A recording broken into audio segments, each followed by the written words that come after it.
My name is Paul Spencer. I am the chairman of Regnant Populist Ballot Question Committee. I teach government and politics and history at Catholic High School. And I'm very pleased to be here with all of you today. I'm glad that all my friends here could join us for this occasion.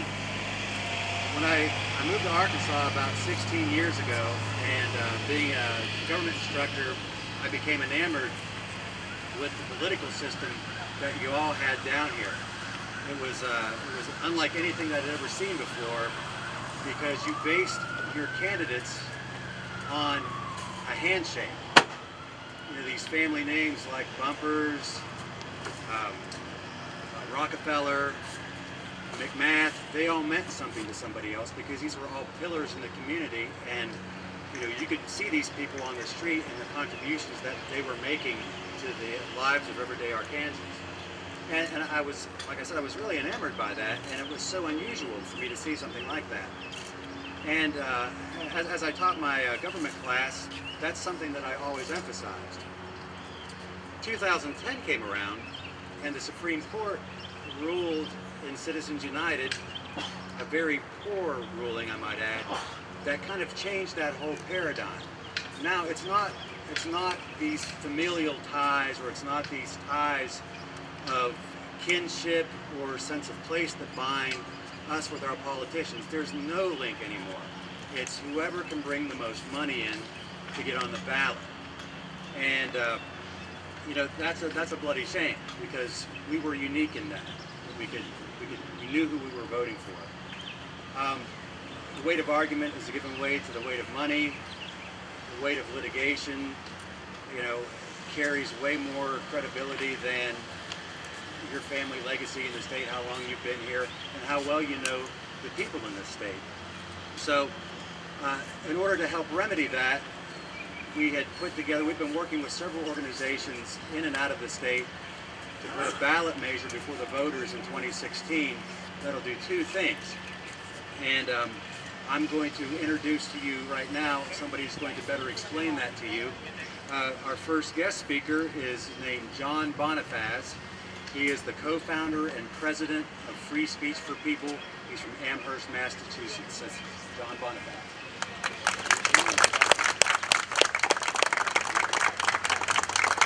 Thank you, Paul. My name is John Bonifaz, and Free Speech for People was launched on the day of the Citizens United ruling more than 5 years ago to press for a 28th Amendment to the Constitution to reclaim our democracy. And we're proud to be part of this broad coalition in Arkansas now to make Arkansas the 17th state to call for this 28th Amendment. We're here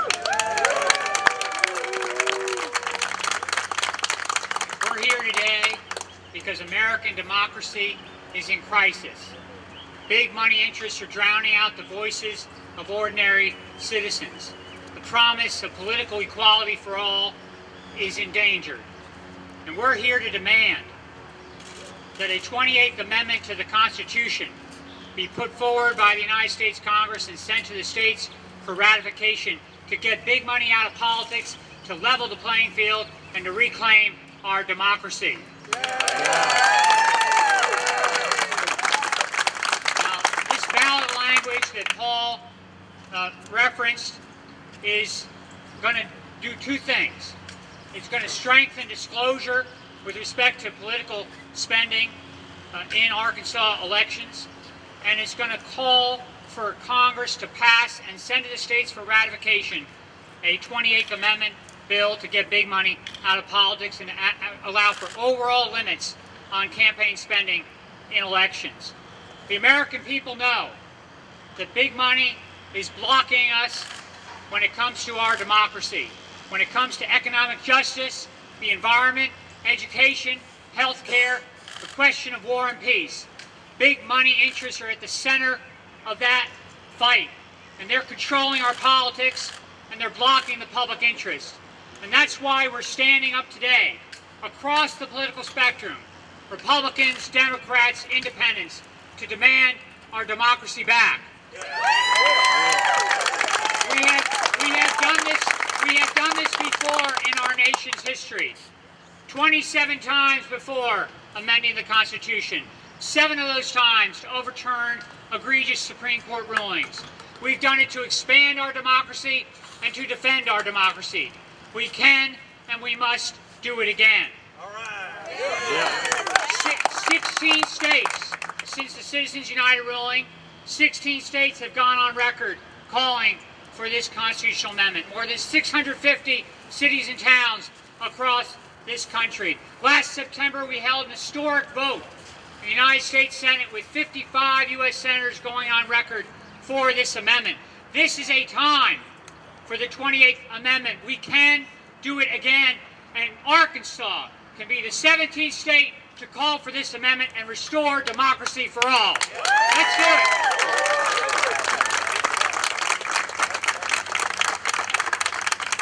Thank you, John. There's a second component to this language that has to do with disclosure from political donors, electioneering communications and the like. And I felt that it was really important to have somebody here in the state who has endeavored to do that same kind of work within the context of the General Assembly. And that person is Representative Clark Tucker, so I'm pleased to invite Clark Tucker forward.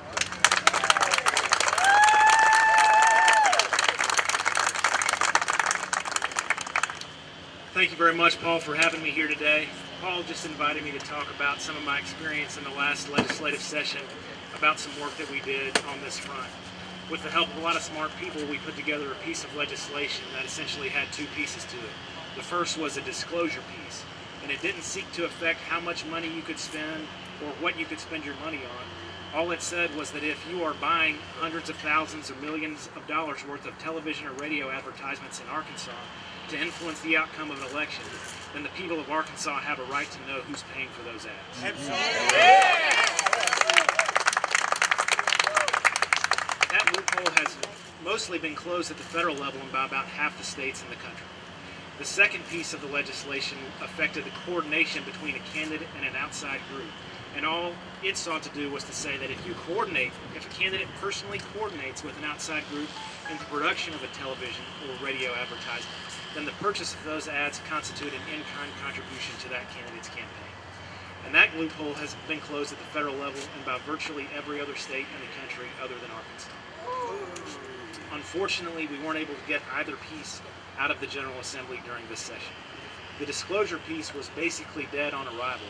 We couldn't even get that out of the House committee. So I had to take that out entirely just to have a chance to advocate for the coordination piece. We were able to pass that off the House floor with 56 votes, got it to the Senate floor, but we fell 2 votes short. During the process, I actually amended the bill 4 times, and I worked as hard as I possibly could with those who opposed the bill in order to accommodate any reasonable concerns that they might have had. And the Arkansas Ethics Commission rarely takes positions on bills, but the director of the commission, Graham Sloan, actually came to the House committee and the Senate committee to testify in favor of the bill, saying that these reforms are sorely needed in Arkansas. So of course I was disappointed when the bill didn't pass. It's difficult for me to understand, particularly after all the work we did to amend the bill, how you can be opposed to transparency in the election process. The gaping loopholes that we have in Arkansas essentially make a mockery of the campaign finance structure we have because they make it so easy to work around it. And all that's at stake with this issue is the integrity of our democracy, because it affects every issue that passes through this building or our judicial branch or our federal government. And of course, every issue that passes through this building affects every citizen of this state and of this country in countless ways on a daily basis. And so if we can't pass these reforms that are necessary out of the General Assembly, then I'm hopeful we'll have a chance to put the question directly to the people of Arkansas and give them a chance to reclaim their rightful role in electing our public officials. So I'd like to applaud the work of Paul Spencer and the good people out here today who want to make sure that in Arkansas, regnant populace is not just a slogan, but in fact the people here rule. Thank you very much.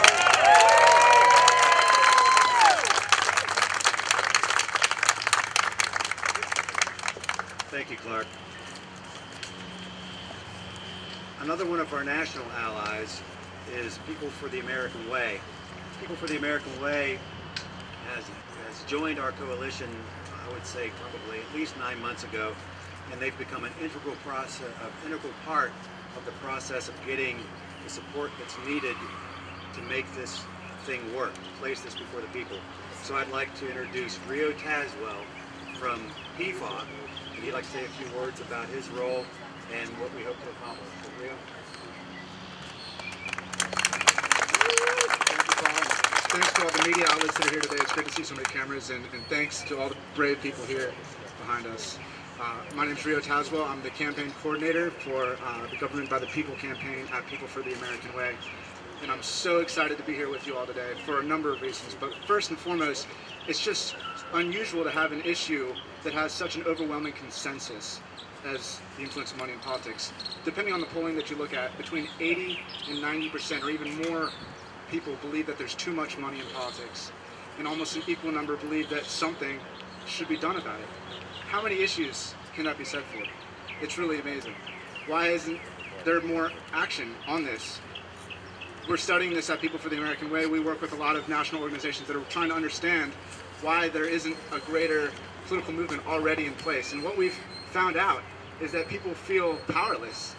There's a sense of resignation. They feel that money in politics is such a powerful, dominant force that there's nothing that they can do about it, so that they don't feel like it's worth their time to sign a petition or to pick up a clipboard and collect signatures or call their representative or lobby their representative. They feel like, well, there's no point in me getting involved because, you know, the rich are just going to keep on controlling politics and it's going to be business as usual. It's amazing because there's a growing movement to pass an amendment and to pass other solutions that actually can reclaim the power of the people. And a big part of my role at People for the American Way is reaching out to other organizations, all types of organizations, to talk about the influence of money in politics and the work that they do. And we're working to build a broad coalition of organizations nationally to rally around a set of solutions, including public financing of elections, small donor empowerment, increased just transparency and disclosure, and then ultimately a constitutional amendment to overturn Supreme Court cases like Citizens United. As John mentioned earlier, there's a lot of momentum on this amendment push already. 16 states have passed resolutions just in the past 5 years. 650 towns and cities have done the same thing. And more than 5 million people have signed petitions calling for a constitutional amendment. We can turn it around. We can absolutely turn it around. So all of this momentum is really up and coming, and a growing network of organizations are beginning to really work together. And a tool that we're using to these discussions with environmental groups, labor unions, social and economic justice groups, faith groups, business groups, is a unity statement of principles that we drafted up, and we've gotten over 150 organizations to sign on to it, and it outlines in broad terms the solutions that we need, including a constitutional amendment. These 150 organizations collectively have tens of millions of members, and now we're just in the process of plugging people into these various campaigns. We've mapped out 20 different various campaign finance reforms campaigns happening in 20 different states, and we're just working to figure out where we can place members into different actions and different campaigns on the state level and then on the national level as well. So we're going to continue to be working with the partners here on the ground here in Arkansas, and we very much look forward to plugging People for the American Ways members and our countless national partners to reinforce the efforts here so that we can hopefully make Arkansas the 17th state on record in support of the constitutional amendment. All right. So I look forward to continuing working with you all, and again, thanks for being on here.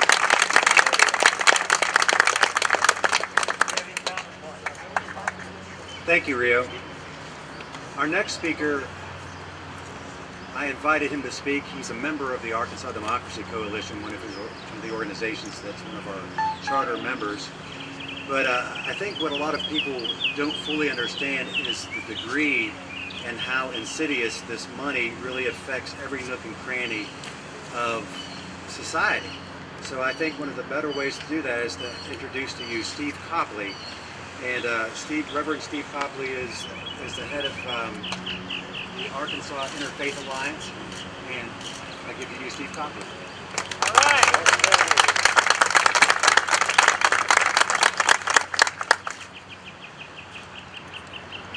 I represent the Arkansas Interfaith Alliance, and one reason the faith community is interested, democracy is about how you represent the good of all. And an elected official once said the true moral test of a government is how it treats those who are the least. And we realize that as more and more money comes into the political system, those who are poor and the least get forgotten. And that's a deep concern for those who are in the faith community. So we're here today to support this ballot initiative, support removing Citizens United, because we do care about those who are on the bottom and that they do have a voice and that they are represented in our democracy and represented by our government. So we want to remember that the real moral test of a strong government, how do we remember those who are at the bottom? And right now they're forgotten. So the faith community has stepped in for a number of reasons, but certainly to remember those who are the least, to give them a strong voice and to allow them to participate. Thank you.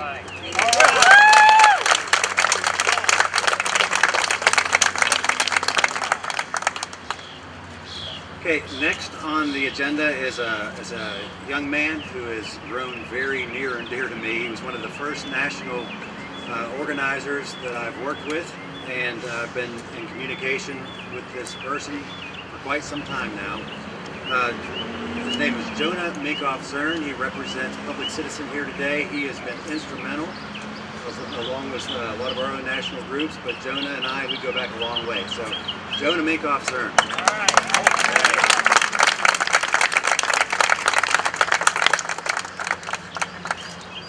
First, I just want to say how great it is to be here today with you, finally to be down and to be part of this movement here in Arkansas. I want to start with a group activity. So will you join me?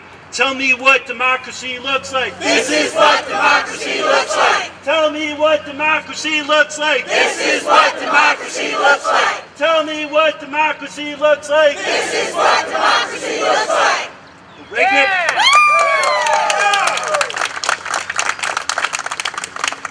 So Regnant Populist, the people rule, is the state motto of Arkansas. But what does that mean? It means if you're a high school teacher, if you're a grandmother, if you're a janitor fighting for just pay, if you're a small business owner working to make sure that your business can compete with the big guys and get started, if you are a young person hoping for an environmentally just future, if you're a person wanting to make sure that the polls are accessible to you, that your voice is heard. Regnant Populist, the people rule, means that if I call my state senator, if I call my U.S. senator, if I call my governor, I have the same chance of getting through and having the things that I care about heard as the next person.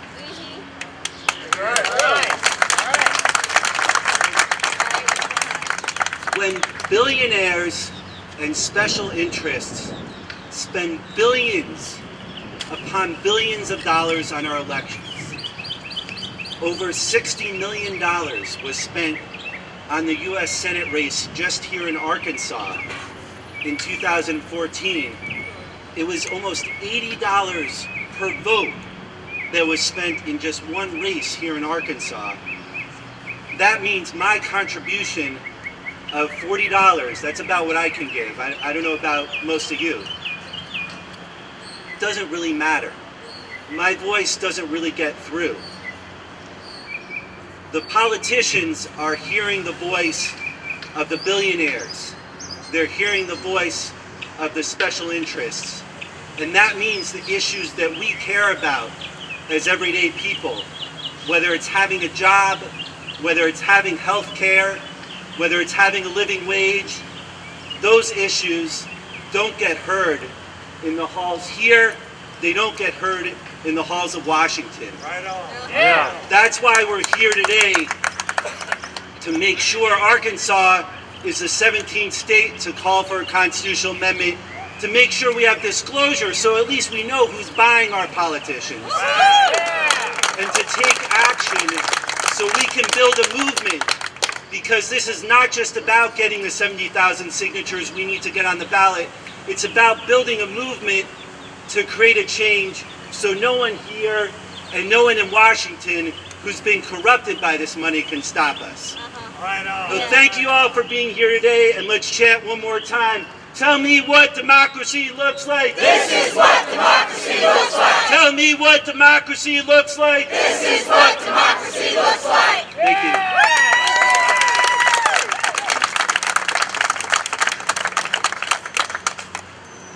All right. Thank you, Jonah, very much.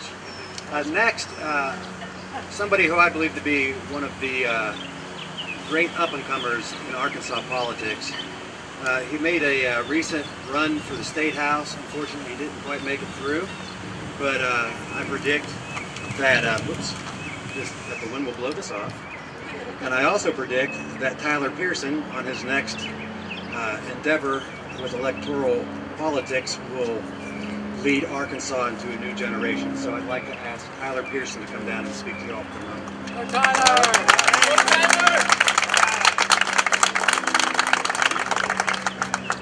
First, I want to say thanks to you, Paul, for all of your advocacy work on this issue. Thank you for the invitation to be here. This is something that I would not miss for the world. Ever since I started paying attention closely to politics in our state and around the country, I noticed that all roads lead to this issue. You've heard here today from several speakers about how interconnected it is.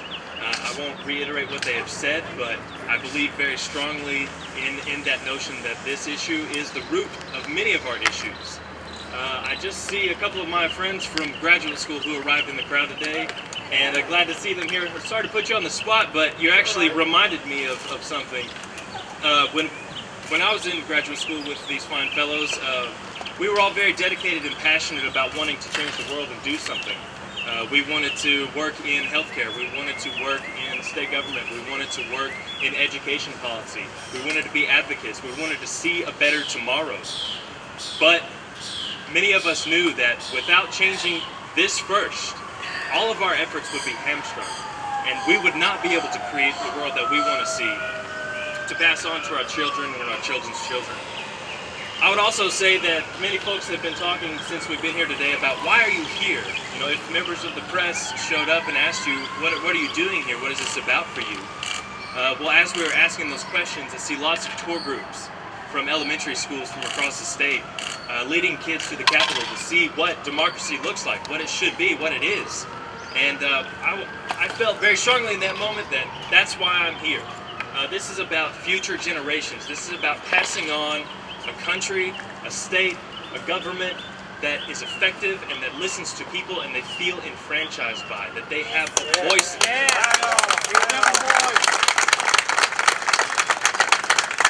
I am tired of seeing sacrifices being made for short-term prosperity and gain in the name of the long-term prosperity that we should be achieving and making decisions for. At its root is the way campaigns are funded and financed. Yes, I do know from personal experience what it's like to go up against special interest money. In my campaign, we were pretty much 100% grassroots funded by over 900 people. We had an average campaign contribution of less than $250. Meanwhile, my opponent won basically awards for taking more special interest money than anybody else in the entire state. And it is difficult, but I strongly believe, and I will continue to fight for, the notion that people organized around an idea that they are passionate about and dedicated and committed to can beat all the money in the world. That's why I'm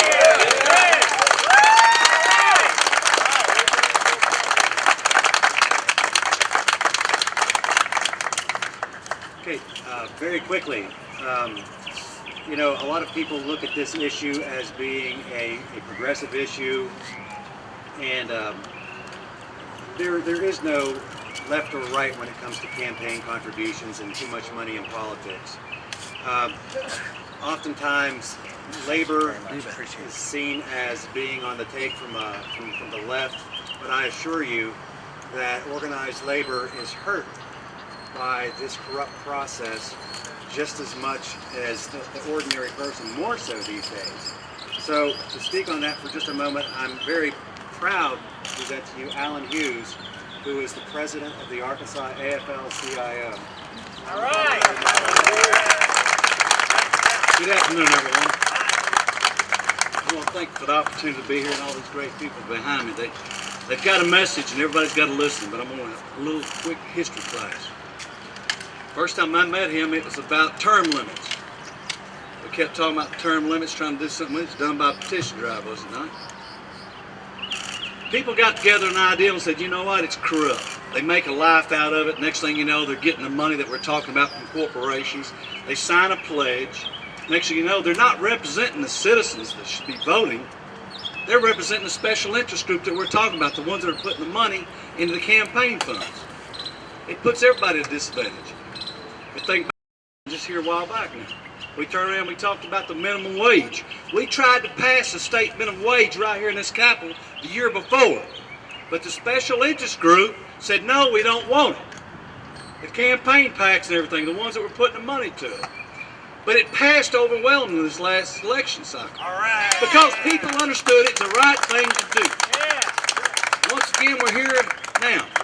We know it's time to change it. The only way you change this is you got to be a registered voter. When the time comes, you got to sign that petition. Get the word out. Let's make sure we turn this back around till we know our kids, their kids, and the other generations aren't having to fight this battle. Take the special interest group away from the influence of them here to where they can go home with a clear conscience and be able to vote with the ones they represent and not the special interest groups anymore. Thank you.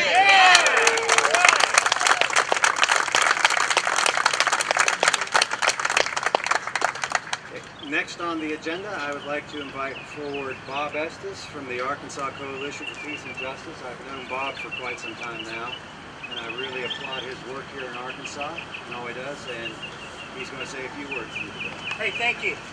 Hey, this event's a little bit different than what the Arkansas Coalition for Peace and Justice typically do. Usually we are fighting for peaceful alternatives for war and speaking out against injustice. We like to say if you want peace, fight for justice. I feel just as strongly if you want justice, fight for a strong and inclusive democracy. Democracy is not easy. There are always people that want a little bit more than their fair democracy if they have the chance. And that has been the history of our country. We started off with great ideals that democracy would protect and serve our citizens, but we didn't get it quite right at first. Only a fraction of our citizens got to participate. And ever since then, we've been fighting to get more and more and more. Jefferson, Jackson wanted to include the common man in that process.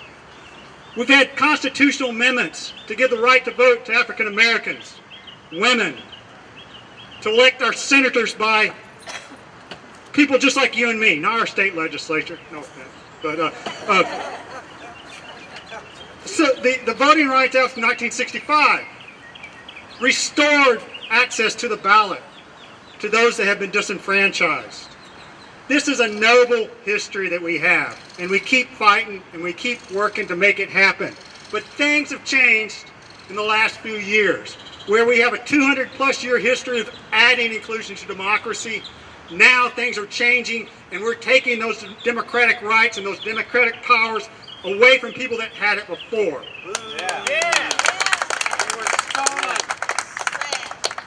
We've implemented voter ID laws that have made it difficult and removed access to the ballots for the poor and the aged.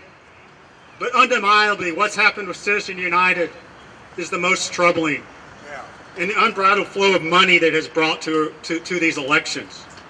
It's time to reverse this trend and give our country back to the people.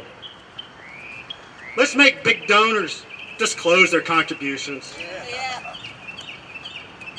Let's amend the United States Constitution and reverse Citizens United. Let's pass the Campaign Finance Reform Initiative 2016. Let's reestablish justice, guaranteed by the democracy that are governed of, by, and for the people of this country and the people of this state. Thank you.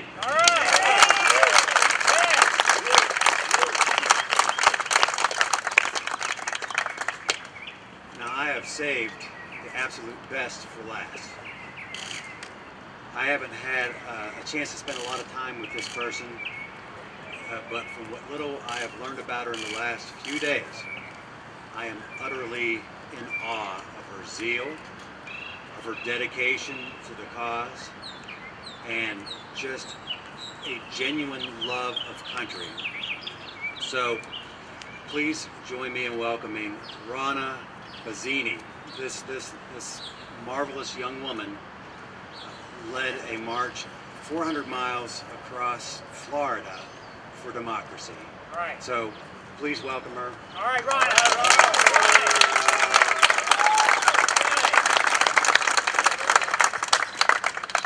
Hello, Little Rock. Hello. Great city this is. I am so impressed you might not get rid of me. I bring greetings from sunny Sarasota, Florida to lovely Little Rock, Arkansas. And I found we have a connect. If you jump back to the 16th century, the Spanish explorer Hernando de Soto visited both our territories. As a matter of fact, Sarasota got its name from his daughter, Sarah de Soto, and we just shortened it to Sarasota. So, and essentially, that makes us kin. Let's jump forward a little bit to the 18th century. Let's be specific and say 1787, September. The Constitutional Convention was breaking up after meeting for several months in utter secrecy. Anxious citizens were waiting outside. What had happened inside those halls? Benjamin Franklin had came out, and a Philadelphia matron walked up and said, "Tell me, doctor, what do we have? A monarchy or a republic?" To which, without hesitation, he replied, "A republic if you can keep it." And we are at a point now where that democracy, republic, is threatened. All of the previous speakers explained to you what's happening, what we are facing, and why we need to band together. But people ask me, why did I get involved? Because I was not involved politically until my 80th birthday. And Rand, are you supposed to be? Yeah. Okay.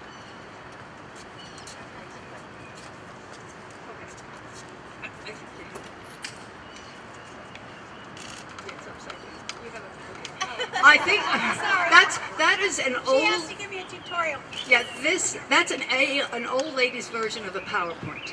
And I gotta tell you, when the power goes out, I can use this. I look at life as a racetrack, and I was very, very fortunate. Each decade got better than the decade before. But when I turned 80, I was kind of going around that curve, and I could see the finish line. And I thought to myself, I'm very lucky. I'm able to be retired. I'm in very good health.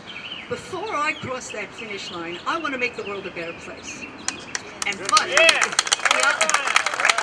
idea was how to do that. And I thought there are multiple issues that all of us are interested, which the young gentleman that ran for legislator pointed out to. We think of a wheel and all of the issues, the environment, healthcare, education, whatever, but every wheel has a hub. There's got to be something that connects all these issues. And what is it? How we elect the people that make the decisions for all of those different issues. When I first went out and talked to people, they would say, just throw the bums out. And just throwing the bums out is not the solution. Think of our government as that automobile. It doesn't look like it's in very good shape. It's a little dysfunctional, and so is our government. So it doesn't matter which person we put in the driver's seat, it's not going to go. The solution is to fix the system, which all of these previous speakers gave you the clues and what we have to do. Okay, so that was my inspiration for going, and the woman that inspired me was Granny Dean. Those of you who heard the play, saw the play last night, know exactly why I was inspired by her. At 99, in 1999, she walked across the whole United States for campaign finance reform.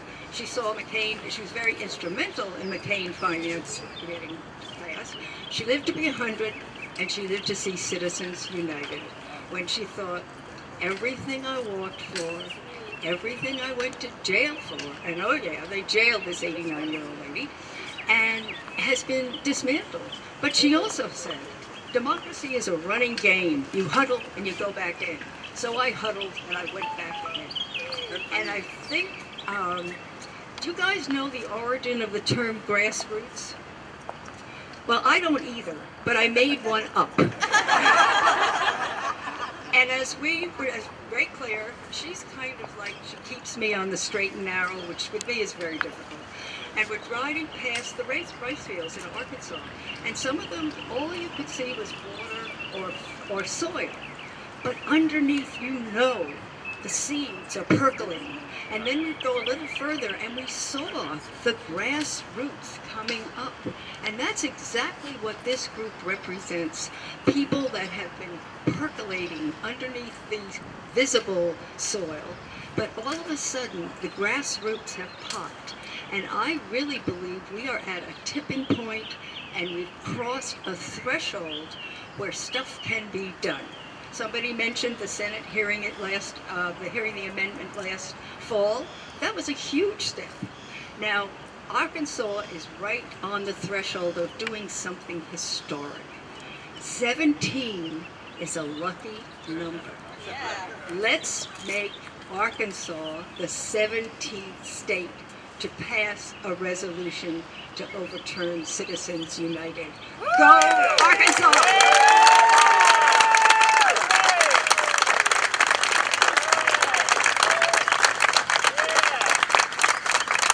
Thank you very much for coming. We want disclosure in this state. We're tired of the secret governance. We're tired of not knowing who's paying for our elected officials. We want an amendment to the Constitution. These are our rights as American citizens and citizens of this state. These are our rights. We're not asking for anything that we don't automatically receive by virtue of our citizenship. These are human rights by virtue of our humanity. John Locke said that we are given absolute rights by virtue of who we are. So we're not asking for the world. We're not asking for anything out of the ordinary or radical. We just want to be represented equitably. So I'm sure that some of my national partners here would love to take a few questions if anybody has them. So if anybody has any questions, please feel free. You all want to come up? Yeah, let's do it in a gaggle. That's right. We'll do it in a gaggle. Yeah. Well, thank you very much. We shall All right.